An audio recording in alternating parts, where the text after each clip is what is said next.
Slow Burn Media, Evergreen Podcasts, and Killer Podcast presents Who Killed, a podcast that provides a voice for the voiceless.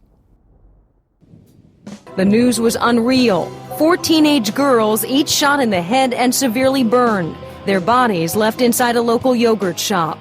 3 of the victims were students at Lanier High School. Give us the information that will lead to the arrest and conviction of the person that murdered these girls, and we will give you $100,000 for that information. Jennifer and Sarah Harbison, Eliza Thomas, and Amy Ayers, all killed inside a frozen yogurt shop on Anderson Lane in North Austin. 4 men were arrested, 2 of them were convicted, and years later their convictions were overturned. The first day back to school for their classmates wasn't easy. Austin police have chased down over 700 leads. Tonight, for the first time, they've named 3 men they want to question in the murders. I mean, you don't ever think anybody's going to come into a yogurt place and shoot you. I still don't know why someone would kill 4 innocent girls. They never did anything, to hurt anybody.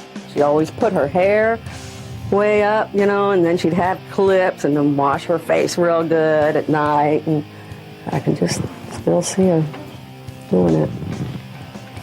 The Lanier School community, student body, and faculty and staff have been saddened by the tragic deaths of 4 young ladies for whom we mourn today. The only thing that would help at the moment is Eliza coming in the door. Now, you've been living here in Charleston for quite some time. What have you been doing? Working, living my life. 2 of the 4 arrested were Michael James Scott, age 26, from Buda, Texas. Robert Burns Springsteen, age 26, from Charleston, West Virginia. I mean, they died and they were so, they were our age. And, it makes you really think, tomorrow isn't promised. And, anybody here may not be here tomorrow. And it's just scary and it hurts. They may have taken the lives of 4 girls, but they've ruined the lives of a lot of people. It would not be prudent to risk a trial until we know the nature of the involvement of this unknown male. Appeals Court in Austin is going to hear arguments today on the notorious yogurt shop murder case. They're going to have their day of facing someone. Still haunts people to this day. If you read about it, if you heard about it, if you were touched by it, if you were affected by it, you became a victim. Hello and welcome to episode 57 of Who Killed? I'm your host, Bill Huffman, and this is a Slow Burn Media production. On this week's show, we will be discussing the yogurt shop murders in Austin, Texas, and that is the death of 4 teenage girls, 2 of which were employees at the I Cannot Believe It's yogurt shop, and this happened in 1991, and the victims were Jennifer Harbison, who was 17, 15-year-old sister Sarah Harbison, Eliza Thomas, who was Jennifer's co-worker, and her friend Amy Ayers, who was only 13. Now, their bodies were discovered after a fire was reported at about 1:45 on that December 6th, 1991, and that's when the bodies were discovered. And since then, the case has remained unsolved. We have seen a number of confessions. I think I've read upwards of 50. Of course, these are all false confessions, and some cases have even led to trials and even convictions, and we'll get all into that. But as far as the Statesman goes, the American Statesman out of Austin, that is their main paper, and they put together a really nice timeline on the case. So on December 6, as I mentioned, is when the bodies were found after the fire was reported. And then it was on December 8th, 1991, when the medical examiner released the autopsy stating that each of the 4 girls had been shot. The next day, police discovered evidence that they said led them to believe that there was more than one person involved in the killings. And then again, another day later, they had a funeral for the girls where almost 2,000 people attended. Then things kind of died down for a little bit. They did put out a psychological profile on December 17th of 1991. Now, granted, this is 11 days after the fact, so how much weight we can put into that profile, I'm not sure. But then again, I guess it's better to do it right away than to wait 10 years or so. But again, these were 4 girls, 2 of which were employees, 2 of which were just there visiting their friends, and basically they ended up being in the wrong place at the wrong time. There's been a couple different theories on who could have been the actual perpetrators of the crime. I've included a map of the yogurt shop on my Twitter page as well as in many of my tweets. And that is kind of the best way to look at the store and see how this could have all gone down, especially at the time that it did. So, again, I can't thank Nick enough for helping me out with this week's episode. And since he has done a couple episodes on this case, we're going to go right into my conversation with Nick. And I think the last time that we had spoken, we were talking about some of the disparities between the confessions from Michael Scott and Robert Springsteen. So again, join me this week for episode 57 of Who Killed the Yogurt Shop 4. I am so lucky again to be joined this week for part 2, which is really part 3 of my mini-series on the Yogurt Shop murders. Nick is always willing to make time for me, and I am so grateful. He is the host of the one and only True Crime Garage. Again, all of his backlogged shows can be found on Stitcher, and that is a free app. So anywhere you get your podcasts, you can find that app. So, Nick, welcome back to Who Killed the Yogurt Shop 4. Thank you once again for having me, Bill. And I wanted to first start off by congratulating you. The My Passion case stuff, I've been listening. It's very good. It's fantastic. Everybody should be checking that out. And I'm glad that you are revisiting Yogurt Shop. It's such a fascinating case. It's a complicated case. It's one that many people have covered. You're not the first. True Crime Garage was not the first. If you want to, here's a little plug here. If you want to download the Stitcher app for free and listen to all of our old episodes, True Crime Garage, you can hear us cover Yogurt Shop in episodes 81 and 82. Now, this case is so big and so complicated, it really requires more than 2 episodes. And as we've already pointed out, there are 2 big, thick, very good books about this case, Who Killed These Girls and Murdered Innocents. Yeah. We have so many. I wanted to point this out, too, before we get too far into it, because there's a lot of good coverage on this case on the local level. It was KVUE. That must be a local TV there. Yeah, local KVUE. They do a lot of coverage on this case. They were just in the news a few days ago, no pun intended, being the news themselves. Definitely KVUE, the American Statesman or the Austin Statesman, I believe, and the Austin Chronicle have all been great Austin resource. Chronicle's great. GoSanAngelo.com is great. Texas Monthly Magazine. Texas Monthly Magazine is one of my favorite publications out there. And it's a great resource for me anytime that I'm looking into Texas cases. I highly recommend that. And, this case has been featured on many, many TV shows multiple times, but really the go-to here for Yogurt Shop is 48 Hours. 48 Hours covered this case. Yeah.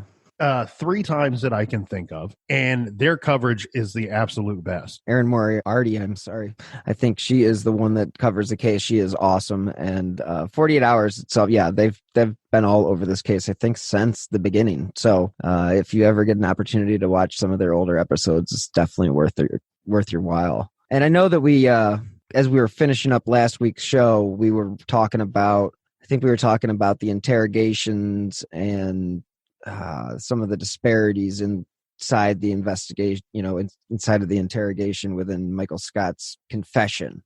Is that where we were? I think that's where we were. Well, I think that it's important when we are reviewing this case to remind everybody that there were problems with his confession, his problems with things that he said happened that we know and that investigators knew did not happen, or were either did not happen 100% or were very, very highly unlikely. And so I think the first thing that stands out is I'll give a very brief and vague version of Michael Scott's confession, because I don't want to go, the details are are terrible. I'm going to put the interrogation at the end of the podcast so like people can listen. Basically, he says that at some point during the night on, what was that, Friday, December 6th.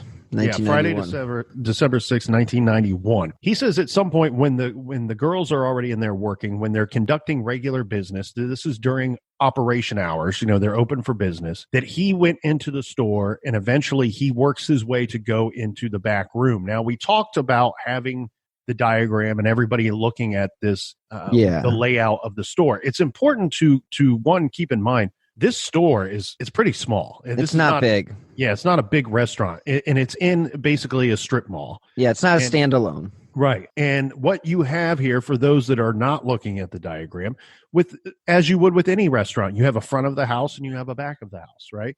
And the front, you have where you conduct business, where you sell the food, where people consume the food and the snacks and the drinks. You have tables and chairs and booths. Yeah, you walk in the front doors, you have a row of booths on one side. On one wall, you have a row of booths on the wall immediately across from that. And then between those two sets of booths, those two rows of booths, you have 7 small tables. These are what I would call two tops. People that worked in restaurants call them two tops because two people can sit at each of these tables. Or a high top. Yeah, these were not high tops, though. Oh, that's true. But working in the restaurant business. Sorry. and then you have the counter. People approach the counter. They tell them what kind of yogurt that they want. You have the cash register right there on that counter. Behind the counter, you have another counter where it's like yogurt machines and a lot of the workings of what you're going to serve to the customers. Well, the front of the house and the back of the house are separated by a wall, and there's a door there. Now, there are 2 restrooms in this yogurt shop, but they're both in the back of the house. They're both in what I call and what most people call the storage room. So this storage room is the back of the house. Now, the storage room is ultimately where all 4 girls were assaulted and killed and left, and where the fire was started itself. Right. So we have front doors and we have back doors. The back door to the business is in the storage room in the back of the house. Now, I'm guessing here, and I don't have his confession right in front of me, but I'm guessing he probably used the ruse of, I need to use the restroom because there's a men's restroom and a women's restroom in the back of the house. And if anybody's looking at the diagram, or for those not looking at it, what you're going to see in the storage room in the back of the house is the back of the house is about 40% of the business. So it's already small anyway, but it's also kind of cut up because you have an office back there that's its own room. Mm-hmm. You have a walk-in cooler, and then you have the men's and the women's restrooms. This looks like, just a one-person restroom. It's very much like a shoebox design, as far as like if you wanted to look over like an aerial view of what a shoebox would be like, this is what it would be like. He claims that he went in the back of the house during open hours, during hours of operation, and unlocked the back door so that later when the store was closed, he and his buddies could access the yogurt shop from the back door and then rob the place. But what ends up taking place is that they end up assaulting the girls, killing them, and setting the fire, and then leave. That's his confession. One of the big problems with his confession is there is evidence to suggest that the perpetrators of this crime did not enter the yogurt shop through the back door. I want to point out when first responders, when they responded to the fire, so this is, as we said, Friday, December 6th, 1991, Hillside Center, West Anderson Lane, Austin, Texas. They see smoke, and they're responding to the smoke at 11:47 p.m. And the place closed at 11.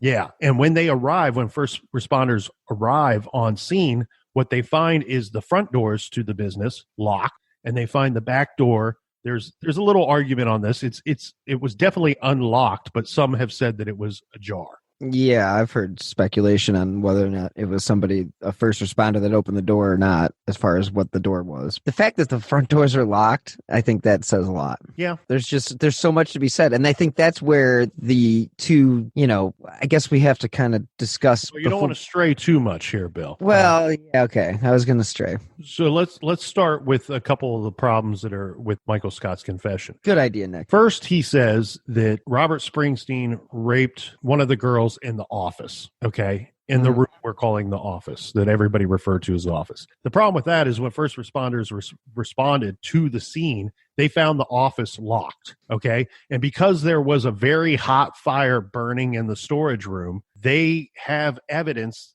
they have proof that the office was never accessed. You know, that there was no sign of any fire in there because it was closed off from the fire. Right. So they have evidence to suggest that the office was never accessed. And then on top of that, this is a locked door. The door to the office is locked, and those keys were found in the front of the house by the cash register. Okay. I was going to ask if they were in the front door or not, because sometimes, you know, when you're locking up, you kind of leave the keys in the door, and I don't know. Standard operation there was to clean up the place, close down the store, and then what the girls would do, mind you, these are two 17-year-old girls working by themselves on a Friday night, closing up a shop at 11 o'clock. Late. But what they're to do is the last thing that they do is they're going to lock the door, the front doors, while they're cleaning everything up, right? And then at the end of the night, when they're all finished, they're going to exit through the front door, use a key that's, you know, by itself. Not, I imagine it's not on a key ring. Right. Because they're going to use that key to lock the door, and then they're going to slide the key under the door so that the opening manager the next day will come in using their key to unlock the door and find the closer's key on the floor from the night before. Right. So they're not like actually taking the keys home with them. Yeah. So when we talk about how did this whole crime go down, we have indicators. We know how the store operated. We know the cleaning procedures and the closing duties of these workers and the order that they were to do them in. So that gives us an idea of when the crime kicked off, you know, when the attack started. And because we found the front doors locked, we found the open sign flipped over to close, but yet the girls didn't exit through the front and slide the key back under. We know that the attack started sometime after the doors were locked and before they finished their closing duties for the night. Now, this is a random question, and I don't know if you have the answer to this or not, and I don't recall coming across it when I was doing my research. Was this one of those front doors where you had to have it unlocked to leave, or you could leave and it would automatically lock behind them? You know, meaning if there were extra customers in the store and they were going to lock so no more customers could come in, but the customers that were there would still be able to leave on their own accord. That I don't know. Okay. I do not know. That may make sense with the theory that we're going to present in a little bit, but I do know that they needed a key to lock up for the night, and then they would slide that key back under the door. Yeah, and I guess it makes sense now that I think about it out loud. Yeah, they definitely would have to have the key to unlock the door because the key is obviously, you know, triggering the locking mechanism. So, and obviously a big problem here too, Bill, is that we don't have any type of surveillance cameras or anything like that. We not even standard equipment for 1991. Yeah, set up here. Not even the VCR. Yeah, because had we had that and had it been operational, that would have been a big help. But that's probably why this location was chosen to commit a crime. Another reason. Yeah, I mean, this is a soft target. This is what I would call a soft target. If you go in there, and I believe that the perpetrators of this crime had knowledge in advance of how the store worked. And it's very basic knowledge, but they probably cased the joint. And what they're going to see at first, immediately, is that there is no surveillance, that there are no cameras. And then the second thing that you notice is that a lot of times it's just teenagers that are working here. And it's a small staff. It's one or two people. It's a soft target. I think the first girl arrived at work at 7 and the other one arrived at 8. So there might have even been an hour where there was only one person working. I don't know. They may have had staggered shifts or whatever, but I'd like to work that shift, 8 to 11. But regardless, you're going to I don't know if she returned at 8 or if she came in at 8. but one of them definitely arrived at 8. But regardless, what you have is you have a small staff, 1 or 2 people. They're teenagers. This is a very soft target if you're looking to rob a place. Yeah, and that night it was what? Jennifer's sister and then her friend Amy that were up there. I think it was Sarah and Amy that were the friends. Workers were Eliza Thomas and Jennifer Harbison. Yeah, that's right. And then up there that night with them in the back of the house, in the back room, we have Sarah Harbison, Jennifer's sister, right, and her friend Amy Ayers. So the 2 that are working are 17 years old. And then we have Sarah Harbison, who's 15, and her friend Amy Ayers, who was just 13 years old. The 2 younger girls were supposed to be in the back eating a pizza. And we believe this to be the case because they did find one of the girls left at some point to purchase a pizza, and we find the pizza box in the back of the house after the crimes took place. So the way that they believe that this went down was right around closing time. The attack started, and during this time, we would have the 2 girls, the 2 17-year-olds, in the front of the house working, doing their closing duties, and the 2 younger girls are probably, they may have been helping in some form or fashion, but it's believed that they were, for the most part, in the back of the house for most of the evening, eating their pizza and talking. Yeah, and I think anybody who's been in a situation where their friends work at a local store or gas station or you name it, especially as teenagers, it becomes a local kind of hangout. Like, especially when you're the younger sister or, friend of the girl that's working there at Friday night. Yeah, of course we'll come up and have pizza with you guys. I mean, it just seems like such an innocent thing that teenage girls would do and boys would do as well. But man, God, it's such a tragedy. And let's take a moment to hear from this week's sponsor. I can't thank this week's sponsor enough, Podcorn. They make connecting podcasters with sponsorship opportunities such as host-read ads, topical discussions, and interview segments easy as can be. They took what had been a labor-intensive part of my podcasting process and make it easy for me to focus on what we as creators do best: create. If you're looking for a way to monetize the hard work you put into your podcast, then look no further than Podcorn. You set the rate you believe to be fair and deal with the brands directly. There is no middleman. And at Podcorn, you will never give up any rights to your podcast.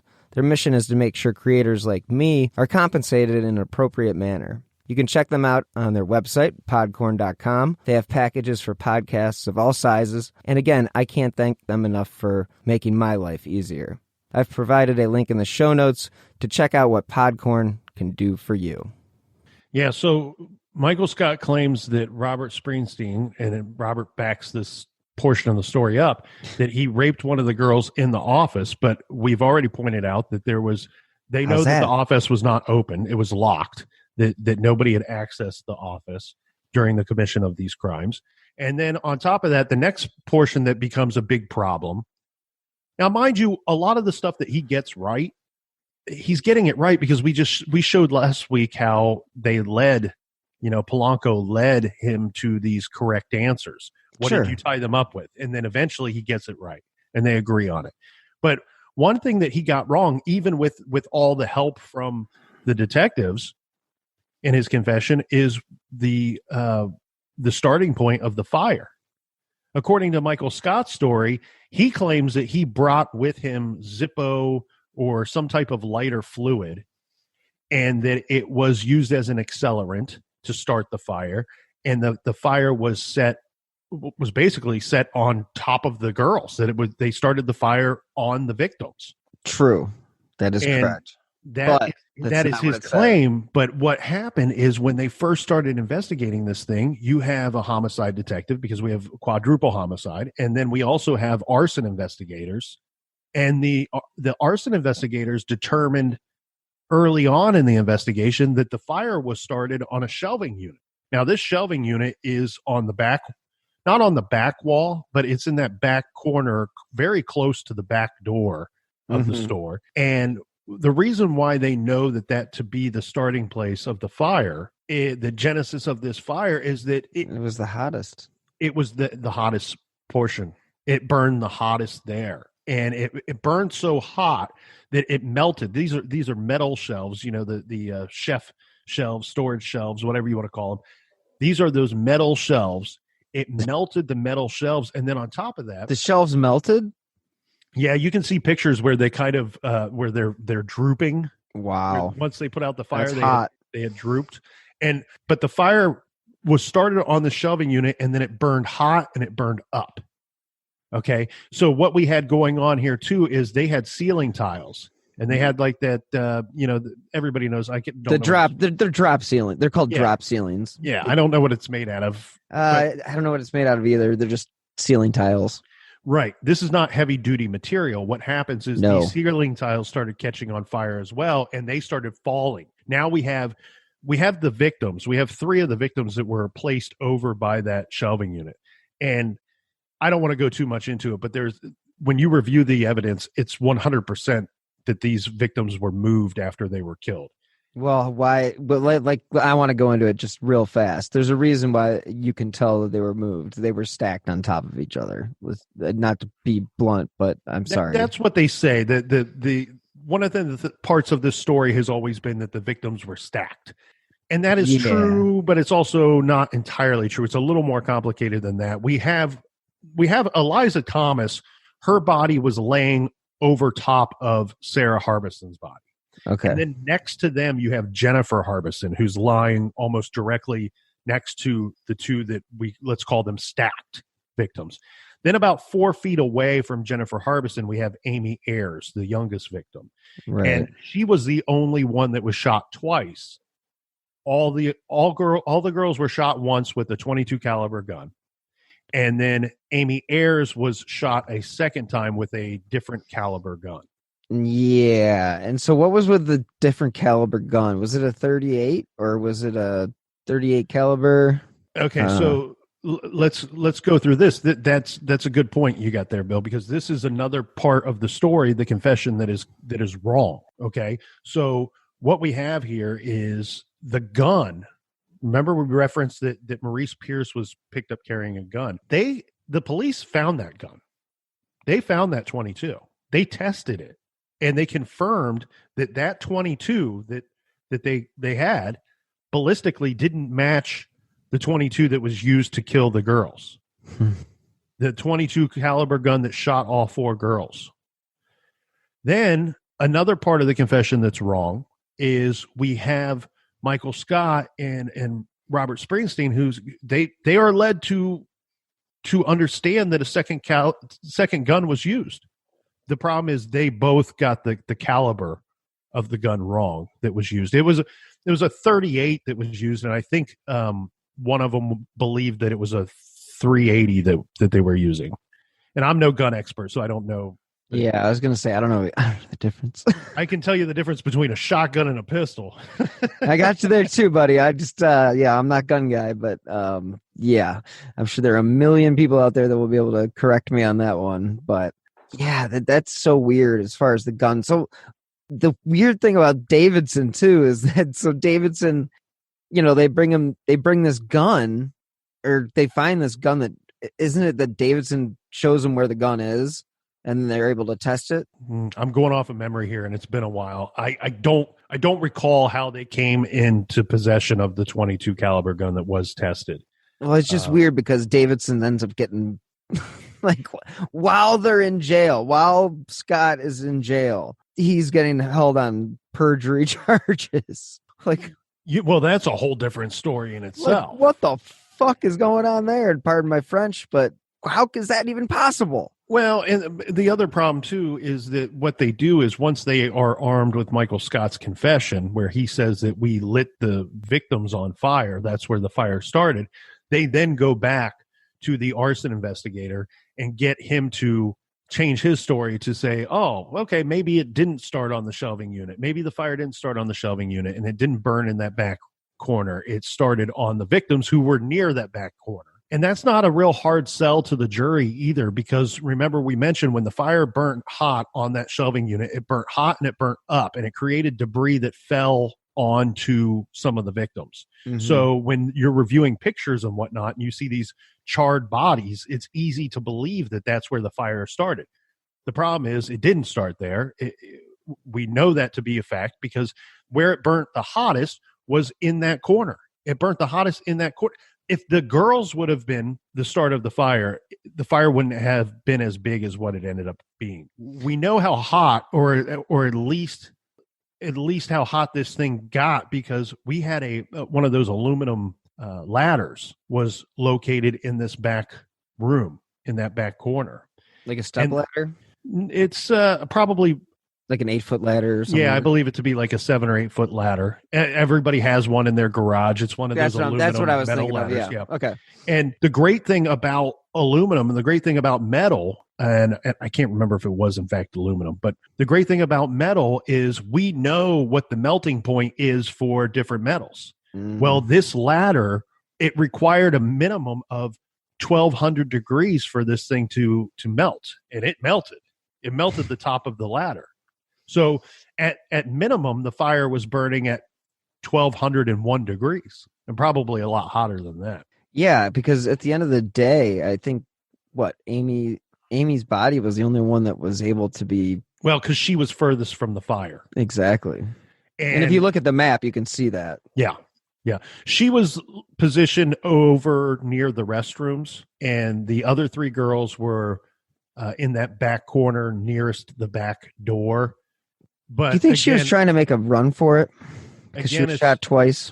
Well, she was technically only 4 feet from, according to Beverly Lowry, and according to statements made at trial, she was technically only 4 feet from Jennifer Harbison. So, okay. Yeah, here's, damn it, you're trying to make me go through details that I don't want to go through. But we're going to have to now. You've opened the door. So, and I just, the listener beware, because I don't even like saying it. And so I can't imagine anybody wants to hear it. But the way that these girls were killed, and they can tell by the trajectory of the bullet that entered the heads, they were either lying face down or would have been on their knees, hands and knees. Now, we have to go with the assumption that they were lying face down, because the way that several of them were bound and gagged, they would not, at least 2 of them would not have been able to physically have been on their hands and knees, because the hands were tied behind their backs. Now, they were tied up with we talked last week about Michael Scott not knowing what they were tied up with, and eventually he gets to the real thing that they were tied up with. They were tied up with their own clothing. They were forced to strip, but they were not stripped. And how do we know that? We don't have rips or tears in the clothing. A lot of the clothing was technically, some of it even looked to have been folded or laid out, neatly placed by the girls after they were forced to strip. And then they're tied up with and gagged with their own clothing. So we know that they're shot in the back of the head and where they were. And what I'm guessing is there's also, and I'm not going to get into why, but there's scientific evidence to suggest what order they were sexually assaulted in and what order they were killed in. And it's believed that Eliza Thomas was the last one assaulted, the first one killed. And so what you have here, Bill, if you're trying to picture this, is you have 4 victims lying face down. They've been assaulted. We're going to start executing them. She's the first one killed. It's believed that Amy Ayers was going to be the last one shot. And because she was the last one shot, she was able to react. She probably just jerked her head or some type of reaction or flinch to what she knew was going to be inevitability. And so it's believed that she probably got up and tried to flee or was just reacting. If you get hit in the head hard enough or you get shot in the head, sometimes your body just starts reacting. But she left blood on some of the walls, and then she would have been shot in the head with the 38 after that. And again, I apologize to everybody, but I'm sorry. Yeah, that's pretty bad. I did. And it's, it's basically not to, to put it as bluntly as possible, it's execution style. I mean, it's basically like these women were executed, and it's so bad. It's just so tragic. Well, and it's absolutely horrible. It's a horrific crime. It's a very tough crime to discuss. But at the same time, when we have these confessions that led to a couple of convictions and ultimately Springsteen on death row, keep in mind, we had other confessors. We had other people that came that they sat in a room that confessed to committing these crimes. It's just for whatever reason, police, they knew that those confessions weren't correct because they didn't line up with the evidence. And we had other detailed confessions too. And there was a lot of them. There's one guy, his last name was Smith. I think his nickname was Buddha. I don't have his first name in front of me. But he and two of his friends were teenagers at the time, and they had a pretty detailed confession, and they got some things right.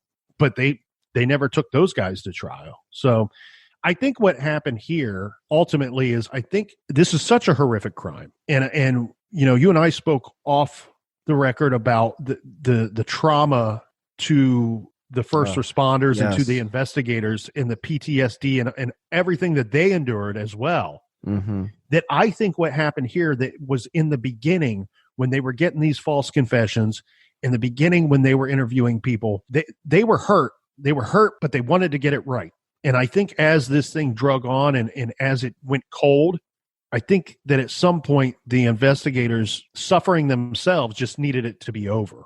And unfortunately, Michael Scott and Robert Springsteen, and that was, I think they thought they were right. I It's think human they thought nature. those guys did it, but I think they wanted it to be over. Yeah, I agree with you. I think with their desire for it to be solved and the desire for it to be solved for the city, the community, the people, the family, the victims, everybody, I think that they were quick to, oh shit, we got a lead here. Let's follow this until the end. And yeah, they kind of unfortunately gave them tunnel vision, which we see in a lot of these cases of wrongful convictions or false confessions, where it's they want this person to confess because they know that this is like, even if they know that like it may not be right, they think it's right at the time. I mean, like part of them is confident that this is the killer. They're not just being malicious.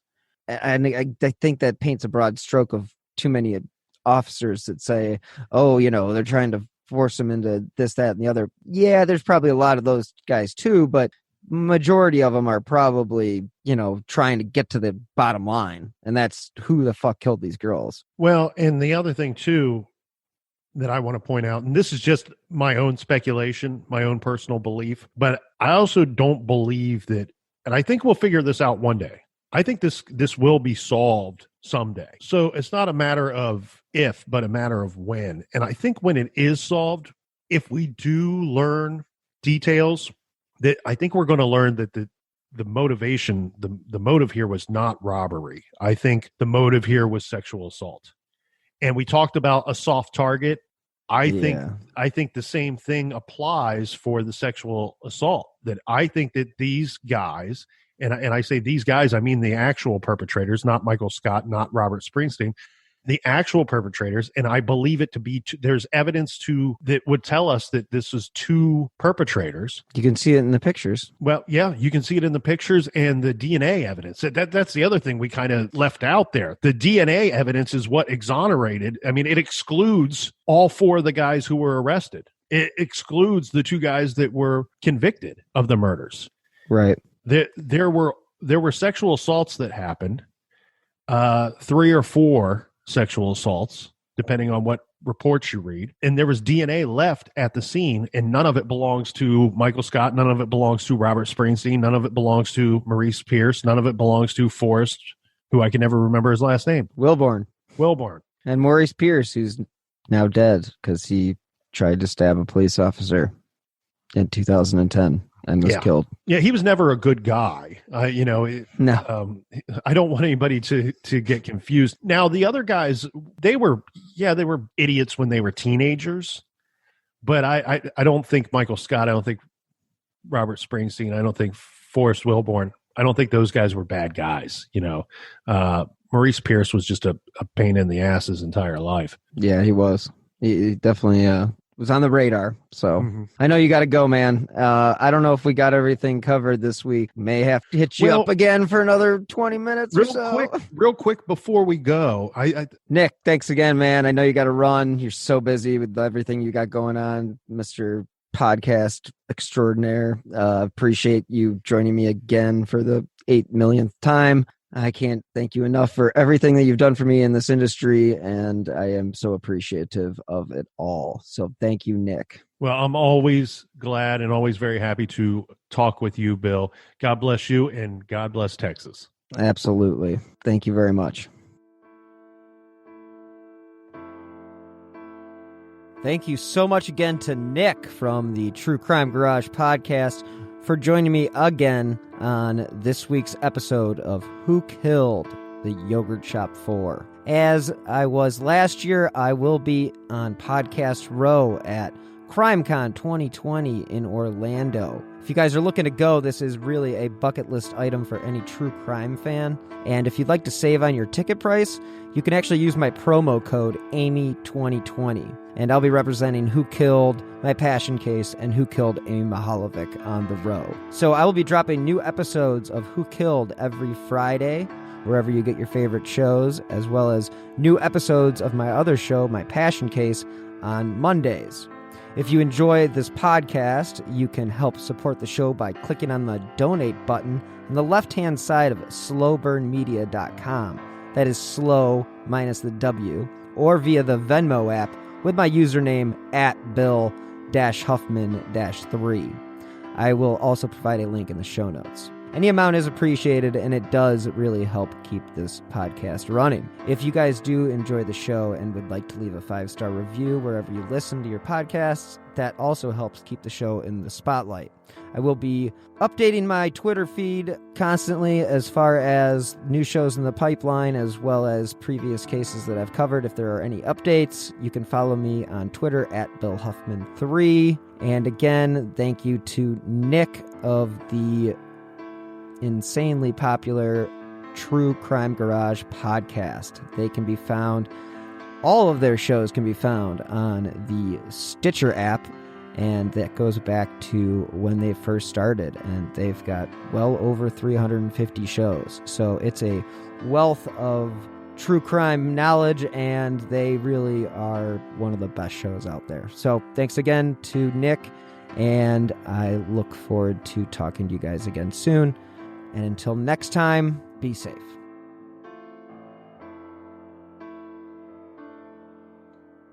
As I mentioned during my conversation with Nick, I am going to go ahead and play Michael Scott's interrogation tape first, and then you're going to hear the interrogation tape for one Robert Springsteen. Again, these are the interrogations 7 years after the murders at the yogurt shop.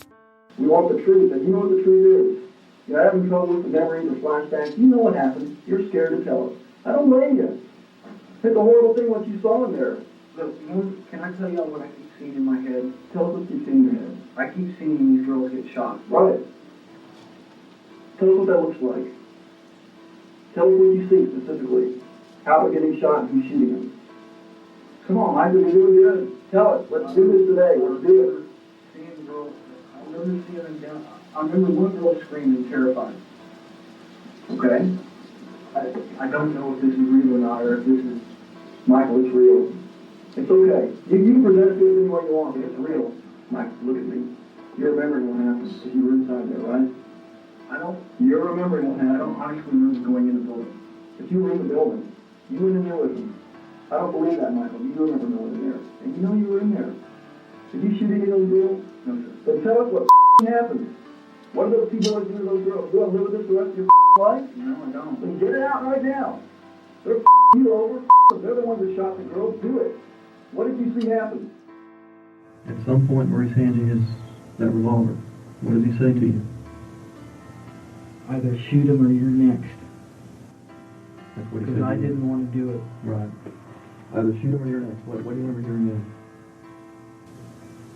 I remember looking at this girl. I cry. I hear Robert saying, "Do it, do it." I hear the gun go off.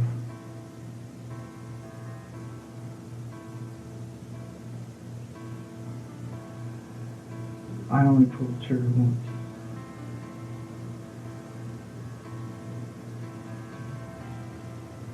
I turn around. Here's your stupid gun. What happens next, Mike? That brought back some memories, didn't it?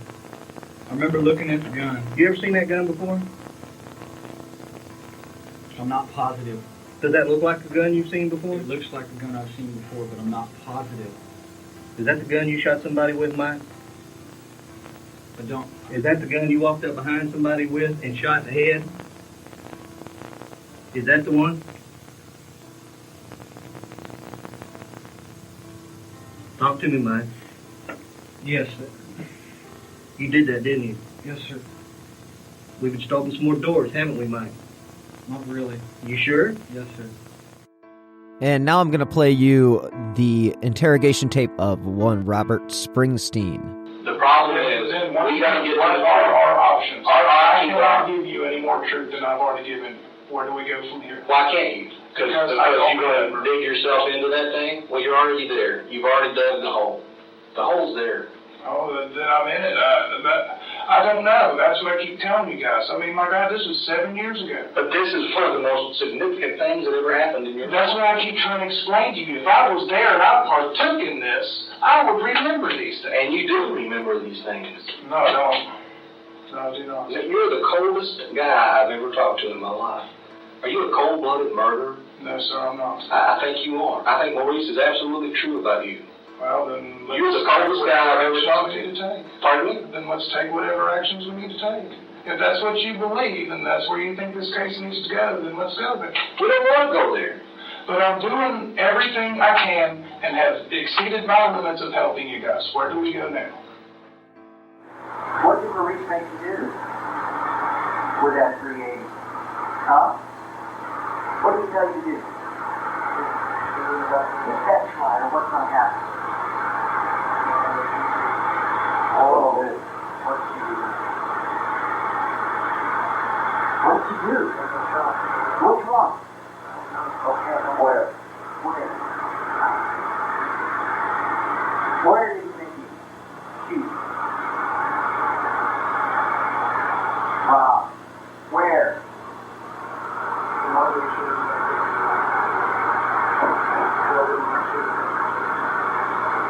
She already down?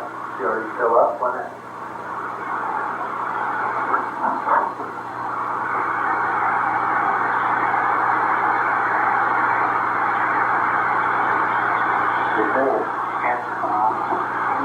What else? What else did you do? Yeah, you did. You there. Absolutely. You are there.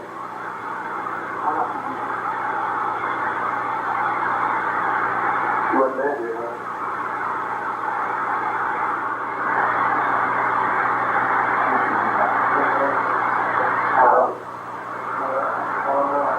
Yes, you do.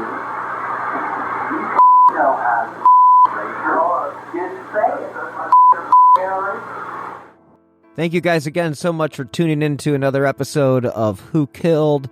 I'll be back again next week with another episode. Don't forget to check out my other show, My Passion Case, with a lot of the names and podcast hosts you are very familiar with.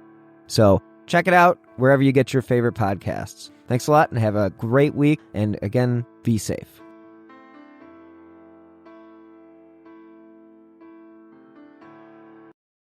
Have you ever wondered about things that go bump in the night, or objects in the sky, or other things you just couldn't explain? Then join me, Jim Mallard, on my podcast, The Mallard Report. Each week you'll find engaging conversations with guests who are authors, historians, and scholars who lend their expertise as we discuss current events and venture into the fringe and paranormal.